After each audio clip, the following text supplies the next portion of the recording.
There's lots of important things and a lot of good teachings that come with traditional ecological knowledge, and that's what high tanning and archery is, right? For one, you're reconnecting with your ancestors, you're reconnecting with something that was taken from us essentially, but also you learn like the resilience and the strength that our people had. Like when you physically tan a hide, you understand how hard it is, how long it takes, and so you really start to appreciate what our ancestors did and like their way of life and how and why they were so appreciative, right? Because in modern day we really take a lot of things for granted, but long time ago you couldn't take things for granted. It was more or less life or death. So when we go back to these traditional teachings, we're really grounded and we're really taught the importance of just taking in everything in that moment, right? And your hard work, your dedication, everything that you put into your project, it's you, it's your spirit, right? It's love, blood, sweat, and tears.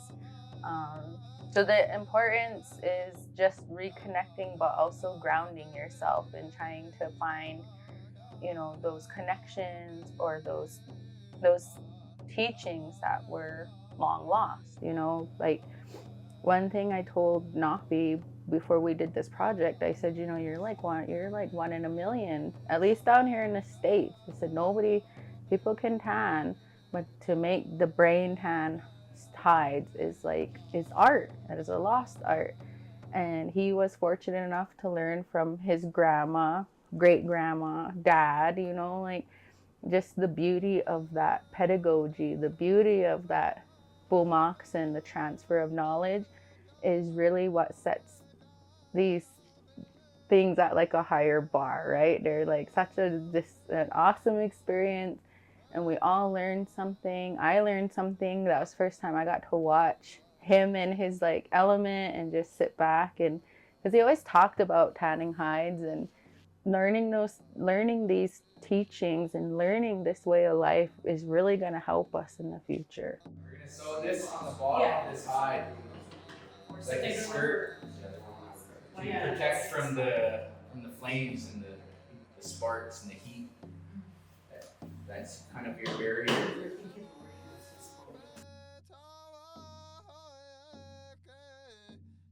Traditional ecological knowledge is so key to any native student, any native out here, because it just reconnects you in so many different ways, spiritually, mentally, emotionally. It encompasses it all.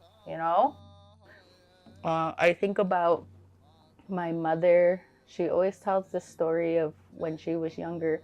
People would ask her, well, are you Indian? And she would say, yeah. And they said, well, speak your language. And she couldn't, right? And so that was a disconnect from her and her people. And so she let all three of us go to Cutswood, and we know our language and we know our way of life. But I think of that story and I think of our students now. If somebody tells you, well, are you Indian? You could say, yeah, I tan a hide. I know how to do it, by hand.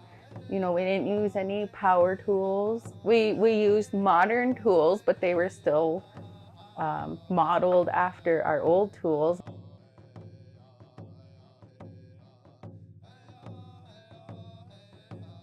My name is Felix Nez. I'm the USDA Extension Agent, Director of the Blackfeet Community College here.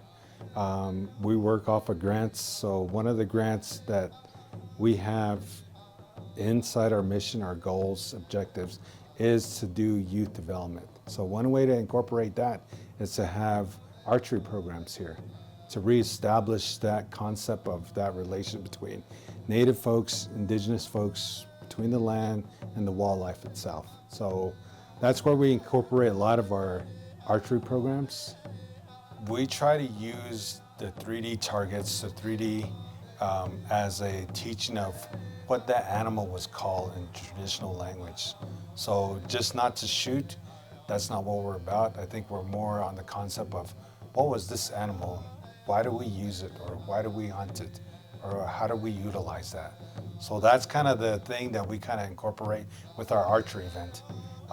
Definitely that, and then of course, the disciplinary actions of how to shoot, meaning that you come to the line, you do this, prepare and get set, and then actually fire. So teaching that to students, just because not all students are athletes, not all of us play basketball, not all of us. So archery is another way to kind of bring those kids in, and kind of they feel comfortable. They feel like they belong somewhere in a sense. So trying to relate that with the land, with the animals, wildlife, is how we kind of do our archery program.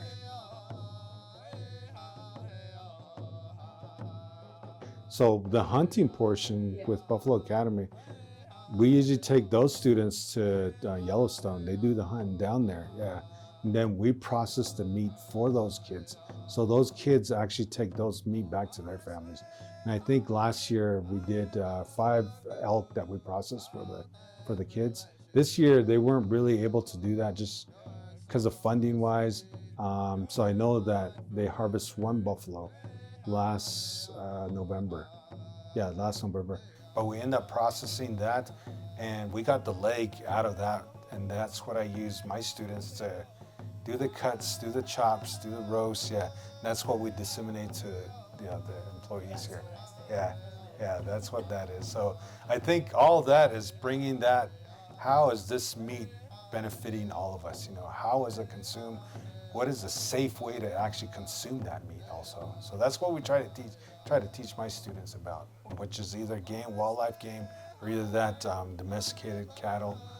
We usually take it to CNC meats up at Babs, and Tina Fleming is the one that usually processes all that for us. So I think it goes beyond not just doing the archery shooting. I mean, we want to see like the end product of it. Where does it actually go? And so a lot of those kids, that's what they kind of get at the very end.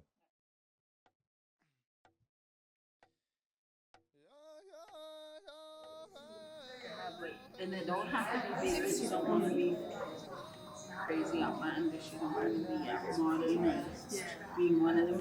One of them is really bad. Yeah. Because some of like the newer people, the newer agents, and it looks it's nice, but it kind of like takes away from it. What makes them sacred is doing it right, and doing it in a good way, and knowing how to give thanks, give the proper thanks, or anything like that. See, that's what I want to teach when we go berry picking. Okay, we're gonna put tobacco down, and this is why we put tobacco down. I want to teach that way of life, because it's still here and everybody carries it.